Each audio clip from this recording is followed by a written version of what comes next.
আমার নাম এরিক। আমার বাবা একজন কৃষক ছিলেন, আর উনি ছোটবেলা থেকেই ওনার বাবা অর্থাৎ আমার দাদুর কাছ থেকে কবিরাজি দীক্ষায় দীক্ষিত হয়েছিলেন। আমার দাদু ও আমার বাবা এলাকার অনেক নামী ব্যক্তি ছিলেন। মানুষের রোগ ব্যাধির চিকিৎসাও তারা করতেন। আমার দাদু ডেভিলের আসরের চিকিৎসাও করতেন। আমার বাবা দাদুর কাছ থেকে শিখে একই সাথে তারা দুজন মিলে এই কাজগুলি করতেন। বিনিময়ে ওনারা কোনো টাকা পয়সা না নিয়ে ভাতের চাল, ধান এবং শাকসবজি নিয়ে থাকতেন। গ্রামের মানুষও তাদের ওপর বেশ খুশি ছিল। একদিন গ্রামে এক ভিনদেশী লোকের আগমন ঘটে, একজন শয়তানের পূজারীর। সে আমাদের এলাকার চার্চ থেকে কিছুটা দূরে তার আস্তানা করে বসে। কবিরাজ গ্রামে এলে তাকে সেখান থেকে তাড়ানোর মতো সাহস কারো ছিল না, কারণ তার নাকি কিছু অলৌকিক ক্ষমতা রয়েছে। সে মানুষের ইচ্ছা নাকি পূরণ করে দিতে পারত, আর সে যার ইচ্ছা পূরণ করত তাকে নাকি খুব বড় কিছু বা খুব কঠিন কিছু দিয়ে সেই ইচ্ছের দাম চুকাতে হতো। আর তার বাসস্থান সে খুব ভয়ঙ্করভাবে সাজিয়েছিল বলে সবাই বলতো। ছনের ঝুপড়ির ছাদের ওপর শিংওয়ালা কোনো এক কঙ্কালের মাথা পতাকার মতো একটি স্ট্যান্ডে লাগানো ছিল। সেই কবিরাজ সেখানে একা থাকলে আশেপাশের মানুষ গেলে শুনতে পেত সে অনেকগুলো মানুষ একসাথে মন্ত্র পড়লে যেমন শোনা যায় ঠিক তেমন শোনা যেত। আর ঝুপড়ির ঘরের চারপাশে সাদা কোনো কিছুর গুঁড়োর ঘের দেওয়া ছিল, আর ঘেরের ওপর আগুন জ্বালিয়ে রাখা হতো। আর তার বাসস্থান সামনে দিয়ে গেলে অনেকেই শুনতে পেত কেউ ফিসফিস করে তার নাম ধরে ডাকছে আর ফিসফিস করে বলছে, এসো আমার কাছে, যা চাইবে তাই পাবে, এসো এসো এসো আমার কাছে। এসব শুনে মানুষ ভয় সেখানে যেত না। এদিকে গ্রামের এক দম্পতি ছিল। আমাদের আদিবাসীরা মাতৃতান্ত্রিক হওয়ায় বাবার নামে কম লোকে চিনত, তাই সেই দম্পতি স্ত্রীর নামে অর্থাৎ মেরি দম্পতি হিসেবে সবাই চিনত। মেরি দম্পতির বিয়ের 7-8 বছরেও তাদের কোনো সন্তান ছিল না, কিন্তু তারা প্রচণ্ড ধর্মভীরু হওয়ায় নিয়মিত চার্চে গডের আরাধনা করত আর ভালো ভালো কাজ করত। কিন্তু এক পর্যায়ে গডের ওপর তারা রুষ্ট হয়ে যান আর চলে যান সেই শয়তানের পূজারীর কাছে, কারণ এত আরাধনার পর গড তাদের কোনো সন্তান দেননি। কিন্তু তারা জানতেন না যে গডের ওপর আস্থা হারিয়ে তারা শুধু নিজেদের বিপদই না, পুরো গ্রামের জন্য বিপদ ডেকে এনেছেন। তারা সেই শয়তানের পূজারীর কাছে একটি বাচ্চার জন্য আকুল আবেদন করতে থাকে, আর সেই কবিরাজ তাদের সাহায্য করবে বলে জানায়। কিন্তু এর জন্য তাকে খুব বড় একটি কঠিন কিছু করতে হবে সেটা জানায়। সন্তান প্রাপ্তির প্রবল ইচ্ছায় তারা কি দিতে হবে না ভেবে কবিরাজের কথায় রাজি হয়ে যায়। কবিরাজ তাদের 1 মাস পরে চন্দ্রগ্রহণের সন্ধ্যায় আসতে বলে, আর কিছু জিনিসের কথা বলে যা তাদের জোগাড় করে আনতে বলা হয়। সেগুলো ছিল সদ্য জবাই করা মহিষের মাথা, কেরোসিন তেল, ভেড়ার লোমের সলতে আর একটা সম্পূর্ণ সাদা ছাগলের বাচ্চা যার বয়স 5 মাসের বেশি হওয়া যাবে না।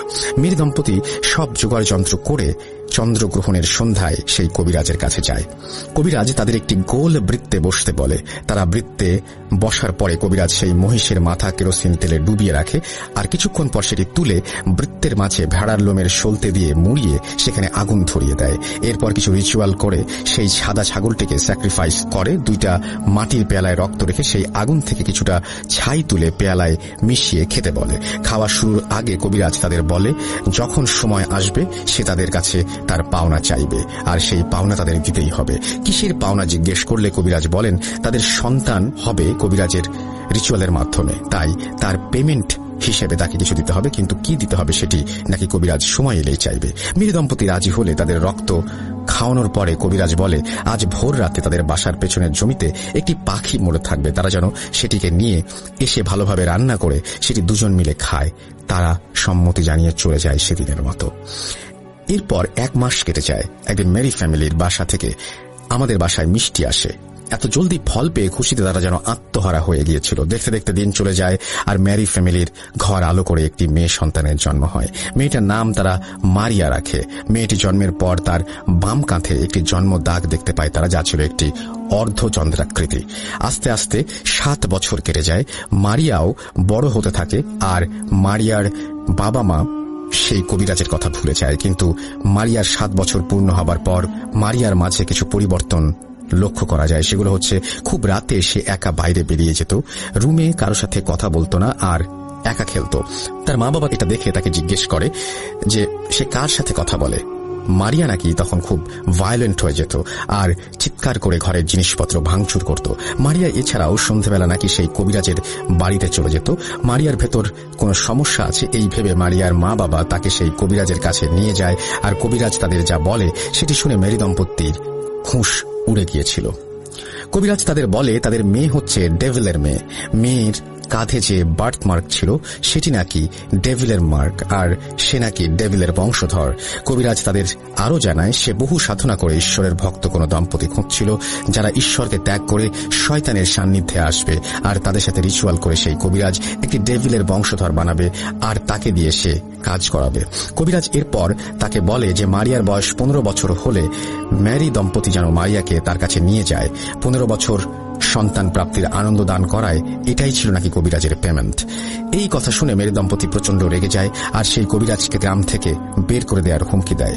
আর তারা এও জানায় মারিয়াকে তারা কবিরাজের কাছে কিছুতেই দিয়ে আসবে না। কবিরাজ এই কথা শুনে রেগে যায় আর তাদের বংশ শেষ করে দেবে বলে হুমকি দেয়। কথা কাটাকাটির এক পর্যায়ে মেরি দম্পতি সেখান থেকে চলে আসেন আর ঈশ্বর বিমুখিতার জন্য চার্চে এসে মাফ চায় আর চার্চের ফাদারের কাছে কনফেস করে তাদের পাপের কথা। চার্চের ফাদার সব শুনে আরও কয়েকজন ফাদারের সাথে পরামর্শ করেন, যাদের মধ্যে আমার দাদুও ছিলেন। তারা মারিয়াকে দেখবে আর সেই শয়তানের ছায়াতল থেকে তাকে বাঁচাবে বলে ঠিক করে। যত যাই হোক, সে তো মানুষের সন্তান, মানুষেরই জীবন তার ভেতর।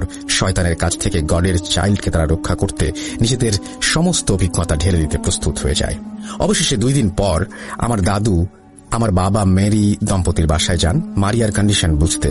আমার বাবা আর দাদু ফিরে এসে সেই বাসার কথা আলাপ করছিলেন, আর আমি তখন ওনাদের কথা শুনি। ওনাদের বর্ণনা মতে মারিয়াদের বাসা ছিল মাটির তৈরি, ভেতরে 3টা ঘর, একটা মেরি দম্পতির ঘর, একটি মারিয়ার ঘর আর একটি মারিয়ার প্রয়াত দাদা দাদির ঘর।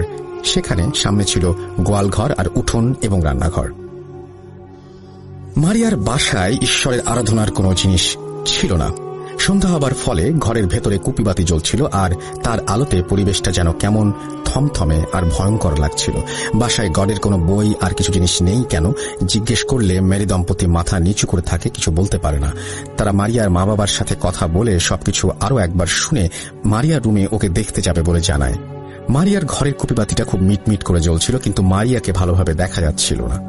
মারিয়া তাদের দেখে এমন কর্কশ একটা হাসি দেয় যা শুনে উপস্থিত সবার নাকি বুকের রক্ত পানি হয়ে গিয়েছিল। তারা মারিয়ার সাথে কথা বলতে গেলে মারিয়া ভয়েস শুনে তারা অবাক হয়ে যায়। মারিয়া বলছিল তাদের সেখান থেকে চলে যেতে, কিন্তু আমার দাদু তার গায়ে পবিত্র পানি ছেটাতেই নাকি আমার দাদুর ওপর ঝাঁপ